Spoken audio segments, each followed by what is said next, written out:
So, what I would like to do today is kind of go through what those FEMA disaster declarations mean for your counties. I have a PowerPoint that I'll be going through. Um, Certainly, as questions come up during the presentation, please do. If you want to ask them right when I'm talking about it, that's fine. Just unmute yourself, or I guess I would ask Darla, maybe you and your team can monitor the chat window as on Zoom, especially. I have typically a hard time seeing it when I'm sharing my screen. But it's as much as I'm giving a presentation, I do very much want to make it a discussion and to be able to answer some questions about it. A bit of a background with myself. Said I'm Tom Barron. I'm an economic development representative with EDA. What that basically translates to is I'm here to provide assistance to applicants throughout EDA's application process. It's a competitive application process, and EDA has a structure in place where folks like me are there to assist you as an applicant to develop the most competitive application we can.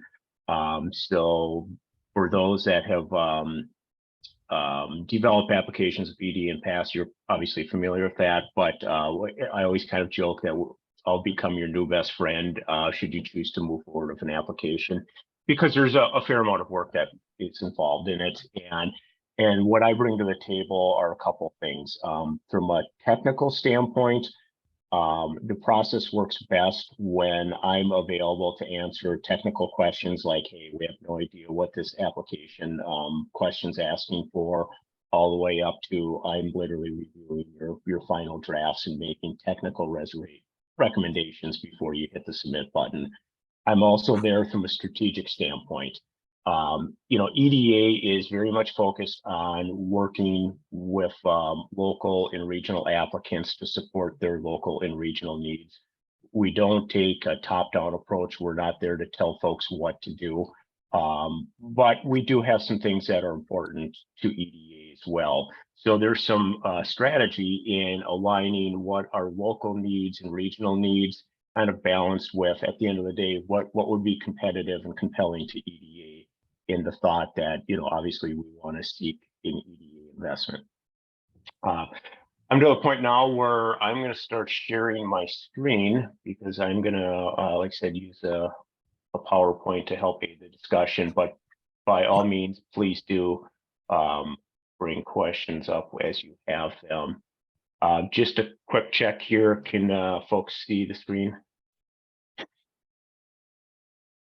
Okay, seeing a thumbs up, great. So I'm gonna just start out by kind of going through the agenda for the discussion here.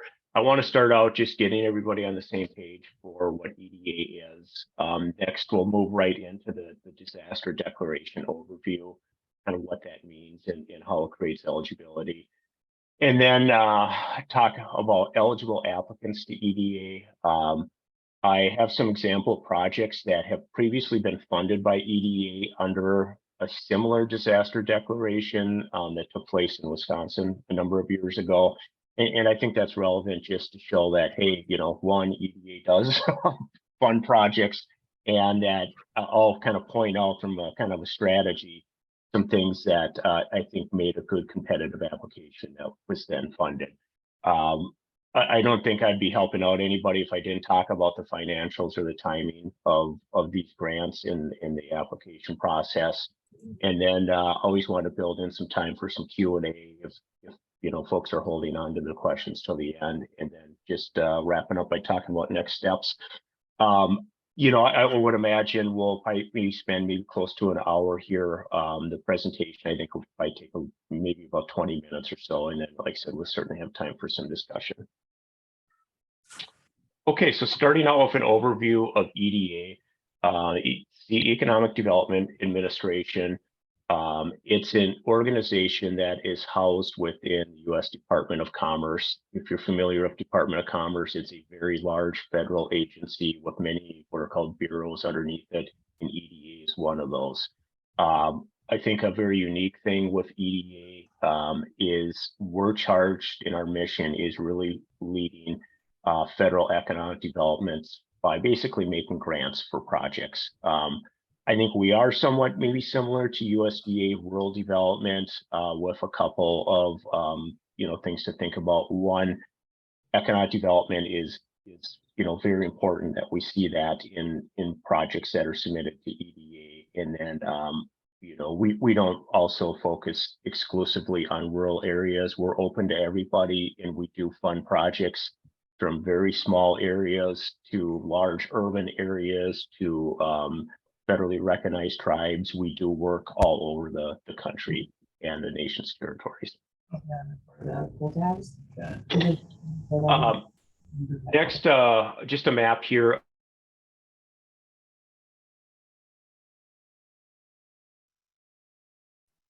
Sorry, Tom. I need to ask you to unmute. I was trying to mute somebody. Tom? There you Okay. Go. Sorry Yeah. about Can you hear me now? Yeah. Great. Okay. Could you back up, Tom? Yeah. Yep. Okay. So here's the lay of the land for how EDA is organized. We have our headquarters in Washington, D.C. It's in the Commerce Building, but we're really set up to serve the country, the states and territories of the United States. And to accomplish that, EDA is organized into 6 what are called regional offices. You'll see on the screen here, the state of Minnesota falls within Chicago's regional office. It's the most western state within the 6-state region, which goes all the way east to Ohio. I think, working within the region, and I have a lot of internal interaction with folks like me that cover the other states in the region. This does make sense on this alignment that there's a lot of similarities between the states. There are certainly some differences as well, but overall, it seems to be a good way to organize the region. I would also point out that when you submit an application, in particularly under this program, your application, initially comes into headquarters in DC, but then it is quickly forwarded on to the Chicago regional office. So throughout the application process, and even after you submit the application, you're going to be dealing with folks out of EDA Chicago regional office. A little bit about where we're at under funding. In this fiscal year, which if you're familiar with the federal fiscal year, it starts on October 1. So for fiscal year 23, EDA has an overall budget of $1.6 billion. Our first, if you look at those sub-bullet points there, a little over $363 million for what I would consider EDA's kind of bread and butter programs. Those that are familiar with EDA know that our EAA and Public Works is easily by our most used regional program. The next sub-bullet point, with the Stevenson-Wilder Technology Innovation Act, we are launching right now, and you may have seen some correspondence related to this. We're launching what's called a Tech Hubs program and a Recompete program. These are very large nationwide programs that are kind of an extension of, if folks recall, the CHIPS Act that was passed, I believe it was in the last couple of years here. So we have a significant appropriation for that. And then the last sub-bullet point, we have $500 million to address natural disasters that occurred in calendar years 21 and 22. And that's where this does come into play here in Minnesota. Just a sub note, the ARPA funds, that was a one-time appropriation. Those funds were all allocated as of the end of just this last September, and now we're operating off this fiscal year 23 funding arrangement. So moving right into the disaster declaration and what it means. I want to start out by just touching on how EDA, where its place is in a recovery and resiliency building process from disasters. When disasters happen, I think you can roughly say there's short-term responses and then there's longer-term responses. When we think short-term, we think of other federal agencies that are quick to respond with, FEMA comes to mind right away. they're there to help shore things up, to respond, to get the power back up, to get, things repaired. EDA comes in on that longer term perspective on, okay, the community, the county has been through a shock because of this disaster. There's obviously going to be some ongoing needs because it was a negative economic impact to the local area or the region. And there needs to be recovery built out of that. And then there's typically some sort of resiliency building that needs to take place to get the local and regional economy back up to where it was pre-disaster. This slide here, I'm not going to spend a whole lot of time on this one, just showing that, EDA has been engaged in the disaster long-term recovery process for decades now. This is an important part of EDA, as I would say overall, EDA's overall mission is to create the conditions where high skill, high wage jobs can be created. And it does that and it executes that mission, but it's also focused on assisting communities that are going through either chronic economic issues where there's, say, high unemployment or low per capita income, or there's what's called a special need that has happened. So, in this case, it would be a disaster, a natural disaster coming through and leaving a negative economic mark. It could be a significant job loss in a region. It could be a coal or nuclear power plant closing, kind of more of those one-time economic events that create some negative conditions. At the bottom of the screen here, you're going to see the 3 current disaster designations that FEMA has made. I'm going to show a map on the next couple of screens here. And I do this, one, you'll certainly recognize your respective counties, but I think 2, if we think back to that $500 million being allocated to disaster recovery, Minnesota really took it on the chin as far as disasters in recent times here, as of like 21 and 22.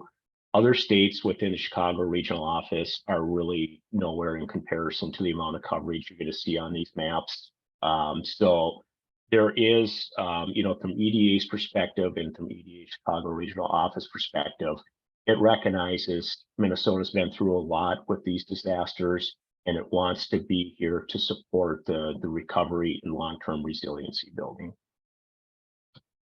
So, the first map here, mostly the central and western and in southwestern parts of the state. Just quickly, if you haven't seen these FEMA maps before, a couple things that I at least look for. It's usually in the title of the map. This will reference, skipped ahead here, the FEMA's disaster reference number. In this case, it's 4658. The DR is somewhat a FEMA internal categorization. And then if you look down to the legend here, the crosshatching you'll see shows that these counties are available for public assistance. So moving on to the second map, I would suspect covers most of the audience here today. Obviously, there just some memory and side note, originally from Minnesota, grew up in the Twin Cities and have a lot of family up in International Falls. Just knowing that there's beyond some additional natural disasters, just knowing locally there was a lot of flooding around this time frame. So certainly aware that you guys have been put through the ringer. And then last, you'll see some of the northern part of the state, but again, kind of the western and perhaps a bit of the southern part of the state here as well. So these maps in the, one of the several reasons that I like to show these is that this establishes eligibility because not everybody is eligible to EDA for funding from a couple of perspectives. One, you need to be an eligible applicant. So units of government, whether that's a town, village, city, county, or a regional development commission or a state entity are all eligible, as well as higher education. Nonprofits are, federally recognized tribes are. Basically, the folks that are not eligible to apply to EDA for funding are for-profit businesses or private individuals. EDA, because they're federal dollars, is really geared up towards doing projects that enhance the public good, if you will. The other thing is, tied to that eligibility, one, you need to be an eligible applicant, and then two, you have to demonstrate to EDA that there's some sort of as I mentioned earlier, long-term negative economic conditions, say like per capita income issues or high unemployment, or in this case, that you can show, hey, EDA, we have this FEMA map and our county's highlighted on it. And that establishes to EDA that you are eligible to apply for funding. So that, in essence, is checking that box for eligibility. I said I wanted to share a couple example projects just to kind of show that one, EDA certainly is in the business of funding disaster-related projects. And then two, I think, at times there might be some clarification that's warranted that, let's say you had straight line winds in your community or let's say it's in the county, and the straight line winds happen on the west side of the county, but you're located on the east side of the county. And you may think, boy, we might not be eligible, or we might not have a good competitive project. I think through these projects examples, I'll hopefully kind of demonstrate that resiliency building is the key here, in that FEMA declaration kind of unlocks the eligibility to get into do projects that maybe aren't necessarily a direct response to whatever storm damage may happen, but are gonna certainly help the local and regional area build long-term resiliency.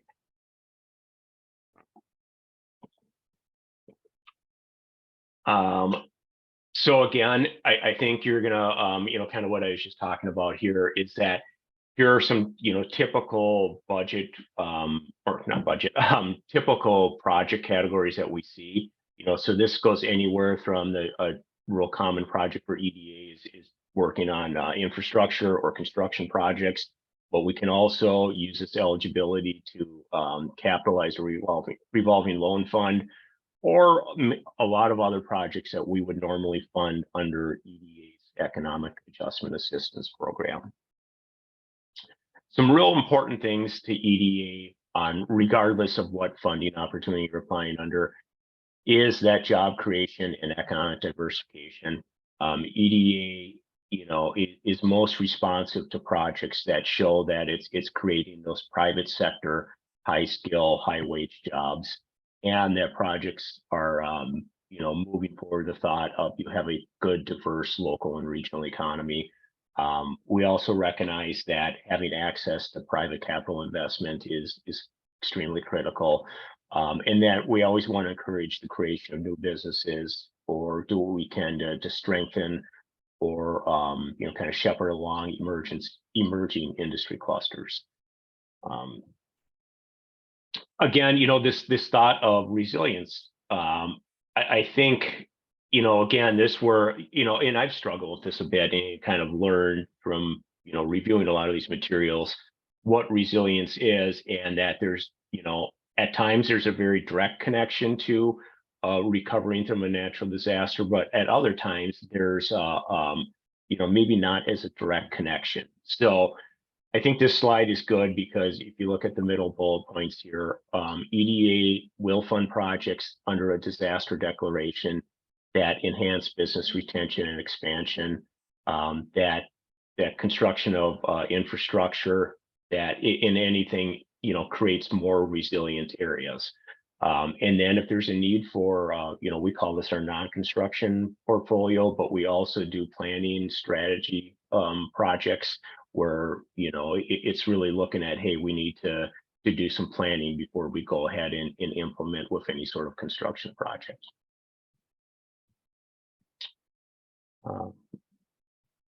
So now actually getting into some examples of this. Obviously, if the palm trees here, this screenshot is somewhere down south. But the examples I had, as mentioned, are going to be Wisconsin in 2018 and 2019 had some FEMA declared disasters. There was a lot of flooding in the state. And then going back, we or say around the 2010 timeframe, which is the first example here, we had a similar FEMA declared disaster. So this first project is for the Veroka Food Enterprise Center. It's a $2 million project, and this involved the renovation, of a manufacturing facility to support agribusiness incubation. The impacts of this, it allowed for the creation of 18 new startups. The incubator has 16 current tenants, which would be at full capacity and employs 70 folks. And with that, it is spurred a little under $1.7 million in private sector investment over a 9-year reporting period. So, that's a quick summary of the project. From if I'm looking at this from a strategic standpoint and, kind of the hallmarks of a competitive application, again, you're not seeing a direct connection here. This is a business incubator. This isn't shoring up, creating like a levee to stop future flooding.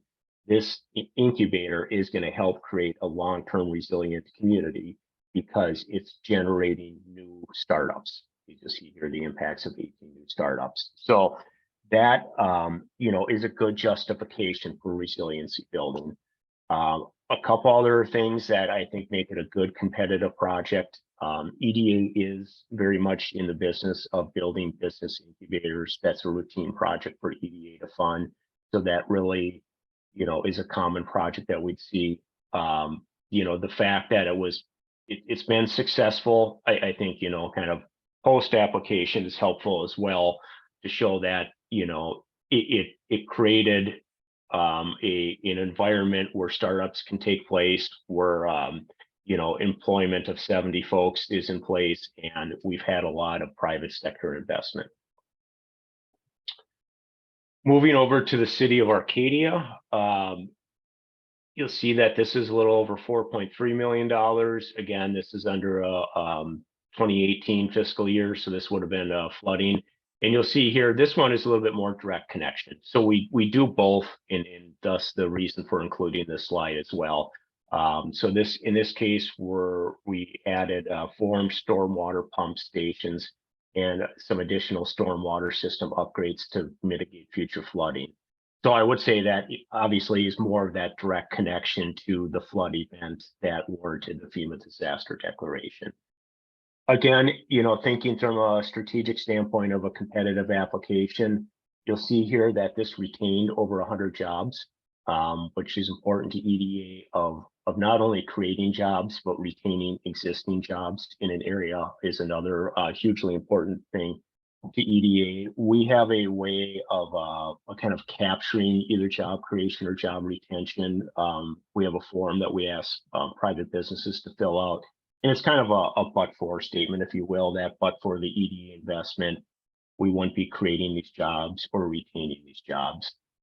So in this case, the forms that were filled out did indicate that there'd be 105 jobs retained. I would point out that those forms, there's no clawback provisions in there. They're all good faith estimates. And in this case, we'll see the impact here of preventing future flooding in downtown Arcadia, Wisconsin. If you're familiar at all with the area, Ashley Furniture has a very large facility in there, as well as numerous other, commercial and industrial type of businesses that this is creating resiliency from future flooding, and thus creates a very predictable environment for economic activities to take place. Moving over to the city of La Crosse, again, this is a lot of flooding in this part of the state around 2018. If you're familiar all with La Crosse, it's right on the Mississippi River. You'll see in the lower screen there's kind of an aerial shot of the area. Very low, borders Minnesota there. On the Minnesota side, there's certainly some bluffs, and then once you get up out over La Crosse, you're going up in some elevation as well. So I would say just by nature of the lay of the land there, it's an area that is, highly susceptible to flooding based on it being very close in elevation to the Mississippi River. So again, this is a very direct connection that is doing some lift stations and booster stations for stormwater. again, to mitigate future flooding. So again, more of that direct connection to the disaster versus the indirect of, say, resiliency building. But again, thinking strategically about a competitive application, we have job retention here with 20 jobs being retained and then a further 50 jobs being created. And again, this is a little bit over $3.6 million from EDA side. I thought I'd throw in this example. I thought it was certainly a unique non-construction project. This is up in the northwestern part of Wisconsin. If you're familiar with Spooner, that's where the Northwest Regional Planning Commission is located. And they approached EDA about doing a planning effort where they wanted to identify, evaluate, and address critical infrastructure to prepare for future natural disasters as it relates to economic development activities. So again, maybe not a direct response to a specific storm incident, but certainly creating resiliency in the longer term that the area is going to be more prepared. I would say this is somewhat different than, I know a lot of counties have current emergency management plans in place. If you think about it, those are generally geared, certainly not an expert on here, but how to make sure you have the resources in place to respond to various disasters, where this has taken a longer term approach on identifying, okay, are there areas in our region that are maybe more susceptible to natural disasters, and what can we start to plan for to build some additional resiliency. I believe this is the last example I have here. This is over in the city of Viroqua, a little over a $2.6 million investment from EDA. In this case, it's the creation of an industrial park. This is another real common project for EDA to fund, whether it's in our disaster funding opportunity or our regular economic adjustment assistance and public works funding opportunities. Typically, EDA's play on business parks is one, the condition typically is that the municipality is coming forward and say, hey, like in this case, we own 70 acres of land, but it's not, say, development ready. So EDA, would you assist us in constructing infrastructure?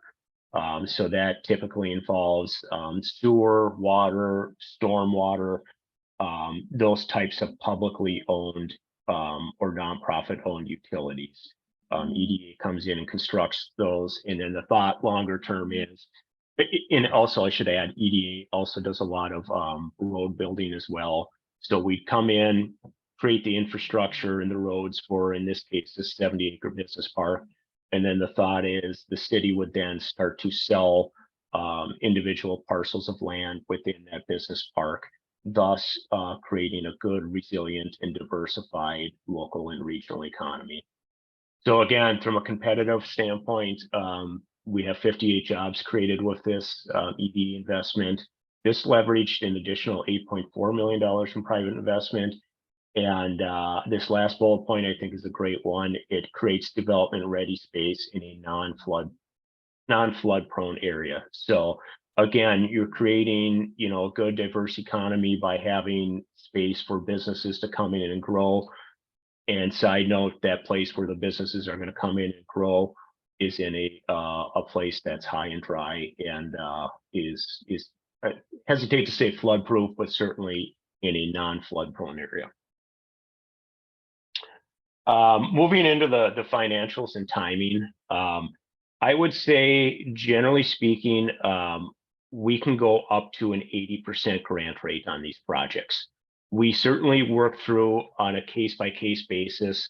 Our general bread and butter grant rate for projects is at 50% or a 1-to-1 match. So the local match requirement would be thus a 50% grant. In cases of disaster declaration, if we not only see the disaster declaration, but we see other negative economic activities happening, say like there's low per capita income or high unemployment, or there's been some significant job loss in the area, or if there's a coal plant nearby that's closing, those are the things that can get us up to 80%. That local match, we certainly spent some time when we were working through what I call the project development process. We go through a number of things with that just to make sure we have a good local match in place for it. From a dollar amount perspective, the other part of the financials, typically we recommend that folks apply to EDA, and from the EDA side of the ledger, that would be about a $2 million max request from EDA.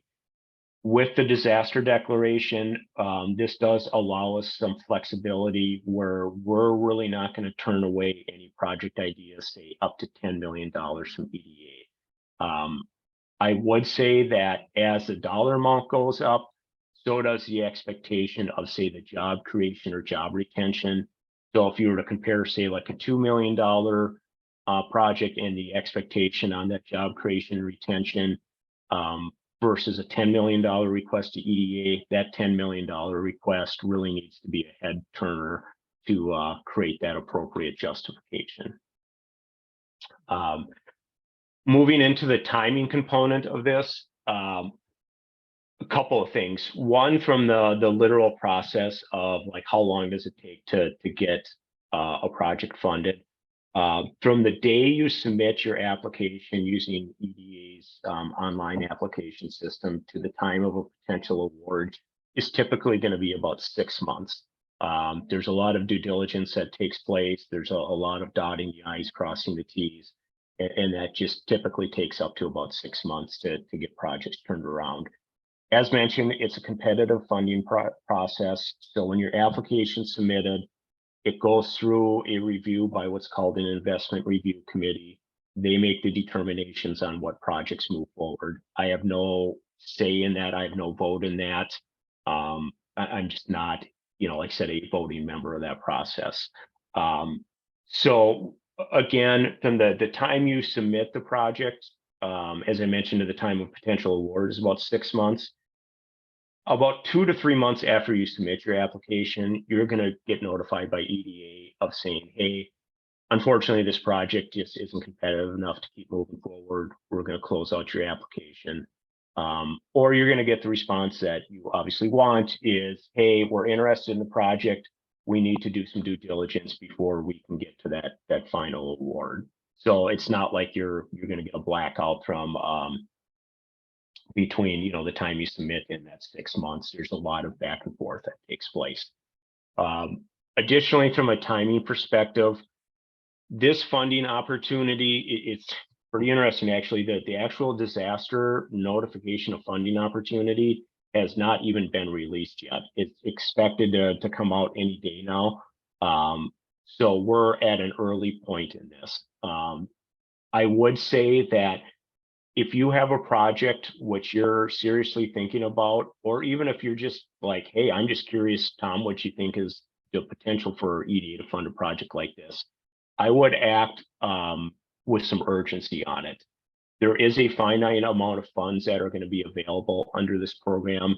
And I would say the first applications that come in are going to be reviewed first and are going to be awarded first. And at a certain point, we're going to come out and say, hey, you know what, all the awards that we can have been made out of this specific funding opportunity. So I think folks that act early, that don't rush things to the standpoint of they're submitting a poor application, but they do have some urgency in getting an application prepared and submitted, that's just going to make the potential for their project to be funded probably a little higher. So I would say if I were pursuing funding like this, I would go about as early as I could. That being said, this kind of comes into my role for the process. Again, I take calls all day, every day, anywhere from, hey, we just sat through your presentation, or we just heard of EDA. We got some local needs. Can we talk through, what EDA is generally looking for? All the way, this starts to just naturally filter itself down to, let's say someone has a couple of projects that they're thinking about that they would come forward with, share some information to me about, kind of the high level overview of the project. We do some back and forth. We usually get it narrowed down to one project. they start work on an application. I continue to work with them, like I said, on that technical assistance and strategic assistance, all the way up to the point where they're ready to submit the application. So it's like I said, I can't stress this enough, a very hands-on process from EDA that does align here with the timing of, it does take some time to get an application developed as well. So I would say that's where the more urgency you can place on it. I think just the better it's going to be. So we're hitting a point here where I need a drink of water because I've been talking for a while. But I certainly want to turn it over to questions. What I'm going to do is just forward here to have my contact information up on the screen. And please do let me know here. Are there any questions or thoughts that folks are having?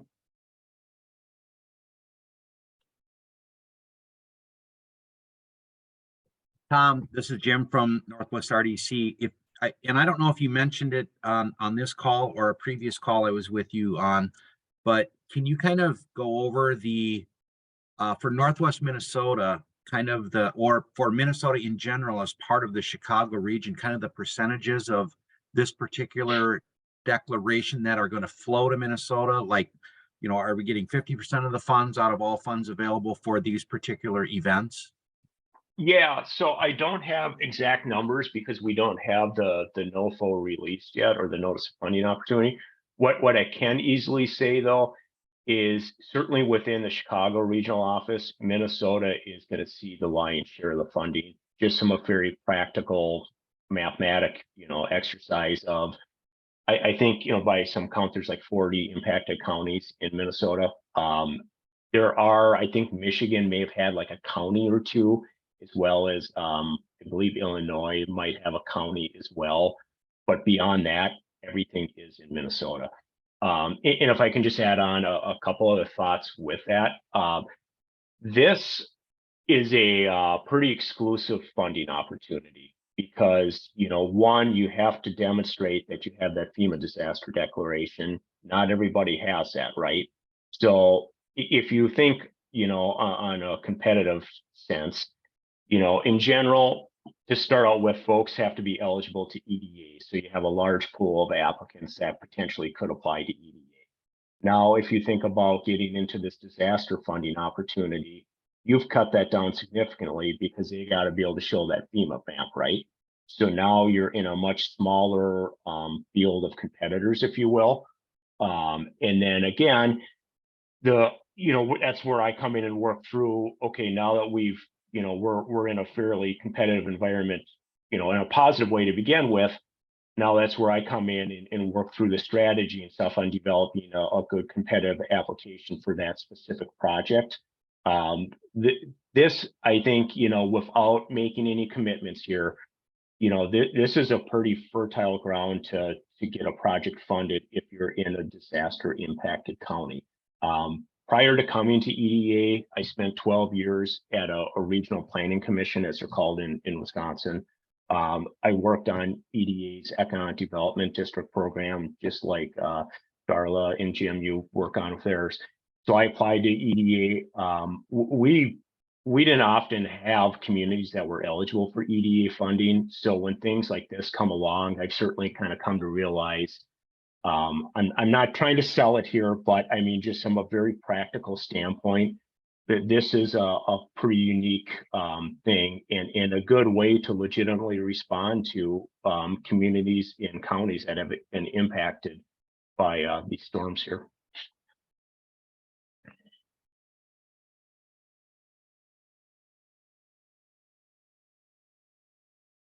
Tom, this is Lucas Wakefield, HRDC. Hey, one Lucas. of the criteria that gets brought up a lot is good high-paying jobs. And in several of the counties we serve, the per capita income is something like $26,000 per person. So does EDA slide the scale for what counts as a good high-paying job to be relative to the job market that currently exists in that area? So, I imagine a $30,000 a year job is not going to be perceived as being a high-paying job in Minneapolis, but in some of my counties, that might actually be a better job than would exist on the general market. Is that fair to say? Are those sliding scales in place? I would definitely say so, and that's where, you know, EDA doesn't, you won't find a definition of how EDA defines a high skill, high wage job. I think that's one of the reasons for it, right? Because it certainly is relative to where it's located. You know, just exactly what you described, Lucas. The dollar amount at, you know, in your community is going to be different than the dollar amount, say, in downtown Minneapolis. I would say though, with that, you know, that's where the skill level comes into play as well. I always tell folks, as a good kind of you know, way to say, okay, this would easily satisfy a high skill, high wage job to EDA. Think about most jobs that, excuse me, you'll see in a typical business park would easily satisfy and check that box. You know, anywhere from an e-commerce warehouse to a machine shop, you know, things of that nature. Where I think EDA gets in, where it's not seen that a job might meet that parameter. Retail is one of them. EDA has a very tough time funding projects that are primarily retail based. I would also say hospitality kind of checks that box as well. It's somewhat difficult. I would say, you know, recognizing too that tourism might be a significant part of your local and regional economy. Normally, EDA is going to say, hey, we just don't engage in tourism-based projects. If an applicant can come forward and demonstrate through data sources that, hey, tourism is critical to our local and regional economy, as shown in whether it's census data or, you know, I know Esri Business Analyst has some data points, as well as Implan and MZ. If you can make the case that, hey, tourism's, you know, very important to our local economy or regional economy, and that's where we're proposing a tourism type project, I think we could look at developing a competitive project with this disaster funding, where if you were to come in normally and say, hey, Tom, would EDA fund a tourism project? Probably going to say it's just going to be too difficult to make a competitive project.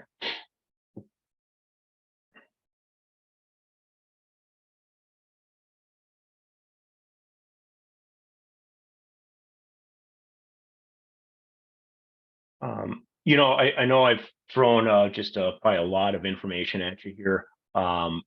Please do, you know, I know this takes some time to kind of digest and think about and, you know, kind of generate ideas. That's where there's no silly questions to me. You know, my job is to be there to, as a representative of EDA, to talk about EDA's programs at all levels. Some of the, you know, folks that are just learning what EDA is, all the way up to, hey, I have a very technical question on the ED 900 section B type of thing. So I would encourage you to reach out to either work through Darla and Jim to contact me. You also have my contact information on the screen as well. Like I said, that's my role. You're not going to bother me with that. Projects that are awarded have a history of a lot of back and forth between an applicant to EDA and someone in my position. So in this case.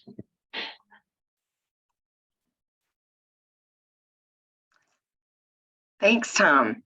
I appreciate that information. And we do have some NWRDC planners that are on this call today. And I know many of you probably know them, but I just wanted to reach out to them. One of our primary roles here is that we do provide some technical assistance for funding, both state and federal funding. And I wanted to take this opportunity to just have them hop on, share their name, and we'd be happy to assist with any technical assistance.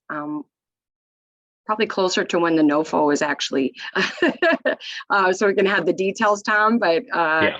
I'll reach out to these folks. So Jim, I'll let you start. And then we also have some transportation planners on here today. Sure. Thanks, Darla. Tom, thanks for the information. Jim Retka. I'm the Community Development Director for the Northwest Regional Development Commission. I represent work with the 7 most Northwest counties, or what we call Region 1.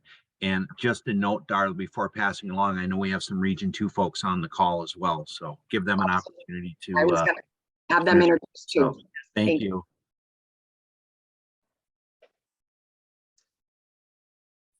Sean Ranum, the Economic Development and Revolving Loan Fund Program Director, representing the 7 counties, Region 1, just like Jim and Darla. And we do have some transportation planners on the call today too. We're here talking about economic development, but that infrastructure is here too. So I will let Tim, and I think I saw Linnell on the call today too. I'm Tim Finseth. I'm the transportation planner at the Northwest Regional Development Commission. That's it. Thanks. Linnell, are you still on the call?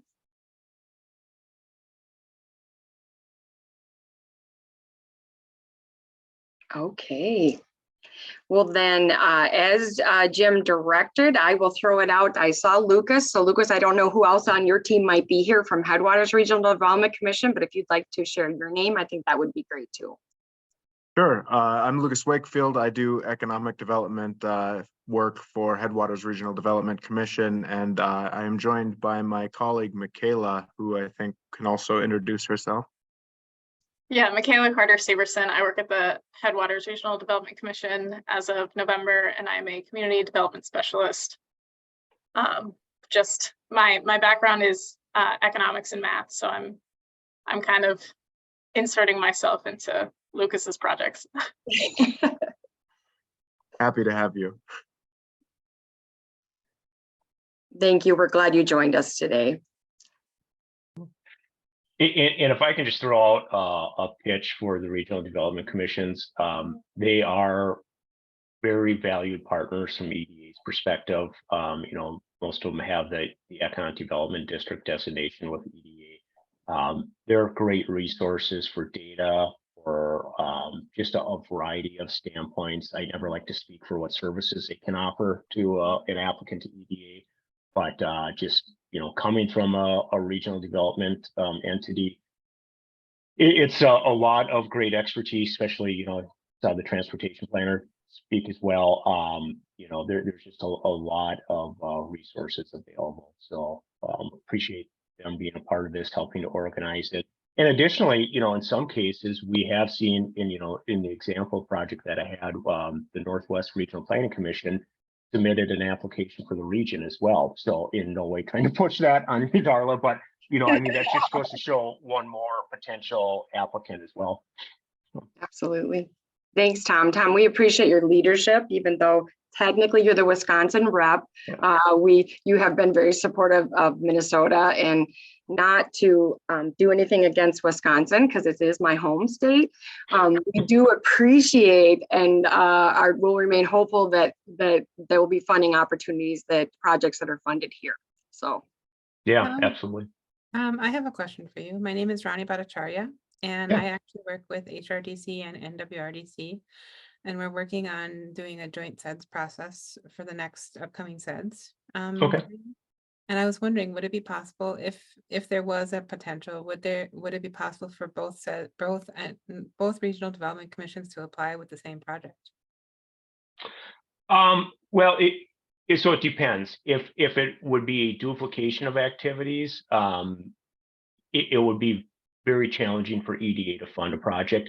If you're talking about where you're looking to collaborate on a project, certainly. Yeah, we basically encourage that. So yeah, we could certainly schedule a follow-up meeting to talk about the details of it. Okay, it's something that we've just started this year. It's going to be going on for the next 4 years. And it's actually funded through the EDA Center grant that the University of Minnesota has. Okay. And so I just am trying to help them think about new and creative ways to partner together on stuff. So that's all. Absolutely. Thank you. One quick question. You did mention it briefly, but there's not, and I'm looking at the attendees and I don't see a lot of folks on from higher ed, but that's a key component even of this very particular NOFO that's coming out. And if you could just briefly touch on how would a higher education organization, what are some projects that they might pursue with this funding? Yeah, great question. I would say the thing that comes to mind immediately is in workforce training and upskilling.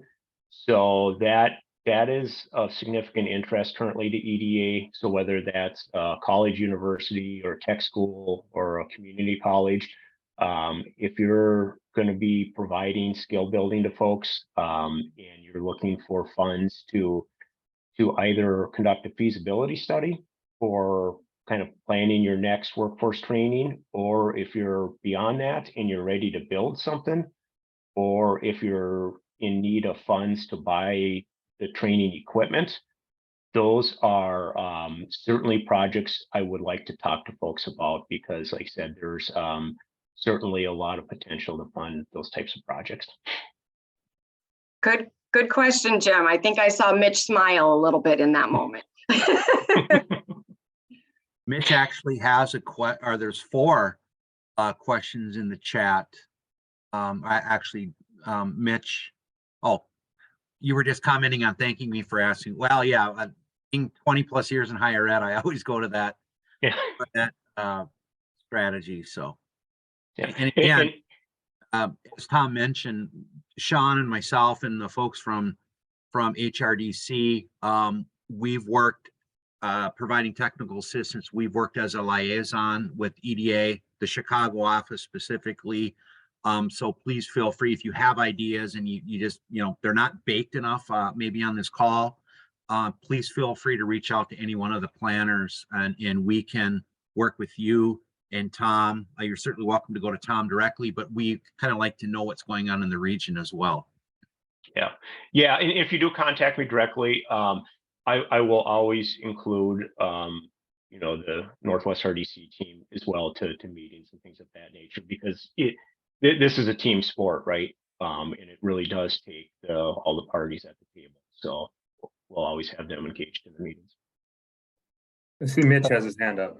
Yeah, I had a question because higher ed, so I've applied for EDA grants before for physical infrastructure. And so it's something like planning around, building workforce, an upskilling program. What is the time frame that EDA will fund a project? Is it like USDA does just for a year, or what's the declaration language permit? Yeah, so when we fund projects, they go anywhere from, I say, probably the shortest time frame for a project I've seen is about a year, all the way up to maybe about 5 years. We're best suited when we're funding, I would say, actual defined projects versus, say, like funding staff time. On our planning side and strategy development side, there certainly is an understanding that would involve, using staff to, kind of the programming and to complete a planning or strategy development. But yeah, we can certainly talk as follow-up to about some specific projects. Okay. Question about the way you guys measure job creation. So is that strictly long-term job creation, or does that include jobs created within the process of the project? Yeah, great question. Long-term. So the jobs that are involved in the construction of it, or just the activities of. For that, then how fast is that job creation turnaround expected? Would you say? We have a 9-year reporting period. No idea why it's 9 years. It's just an odd number, but where we do survey folks to do as a follow-up to see, like, okay, the project indicated there would be this sort of job creation or retention. Did that actually take place, or what were the results? And I was going to follow up on that for Michaela's benefit. Tom, if I'm correct, retention is actually something also considered in addition to job creation, correct? Yeah. So basically that would involve a private company saying, hey, we just can't stay here. without, say, in this case, like a flood protection system going in, or a, some other activity that's just like, it's too vulnerable of a business environment for us to keep located here. But again, like I said, we work through that extensively in the development process. Could you clarify too, Tom? You said maximum threshold typically $2 million. Yep. When I first applied for an EDA grant, it was like 400,000, and people said, don't do that. Now I Yeah. realize why. So what is your minimum kind of threshold that you would? Yeah, in other programs, we can actually go down to like 30 grand. When it comes to the disaster declaration, I mean, I think realistically, the floor on it, you're probably going to want to at least apply for, say, $100,000 to $200,000. The non-construction projects, we typically see them come in, typically not above $1 million. But certainly, again, things we just we talked through in the project development. Okay, well, again, happy to take additional calls on this and follow-up discussions. And I thank you for organizing the event and attending it today. Thanks, everybody. Thank you. Thank you. Thank you, Thank everybody. you so much.